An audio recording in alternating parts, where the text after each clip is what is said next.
ये कहानी है हरियाणा के भिवानी की। एक छोटे से गांव की जहां खेतों की हरियाली और मिट्टी की खुशबू लोगों की जिंदगी का हिस्सा है।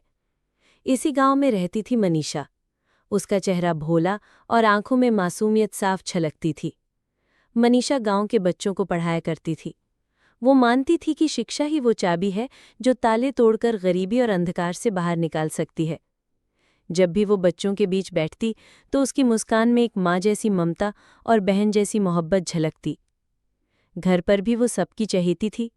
माँ बाप के साथ बैठकर रोटियां सेकना, बहन के साथ हंसना और परिवार के दुख सुख बांटना ही उसकी दुनिया थी। उसका सपना था कि वो बच्चों को पढ़ाकर गांव का नाम रोशन करे और माता पिता का सिर गर्व से ऊंचा करे। लेकिन किस्मत को कुछ और ही मंजूर था। एक शाम जब सूरज ढल रहा था और गांव की गलियां सुनसान होने लगी थी, मनीषा साइकिल पर अपने घर लौट रही थी। वो जरा डरी सहमी थी, मानो दिल को कोई अनहोनी का एहसास हो रहा हो। और फिर अंधेरे की ओट में कुछ दरिंदों ने उस पर हमला कर दिया। गांव की तंग गली में, जहां कोई मदद के लिए मौजूद न था, उसकी चीखें हवा में गूंजकर रह गईं। रात के अंधेरे ने उसकी मासूम जिंदगी को निगल लिया।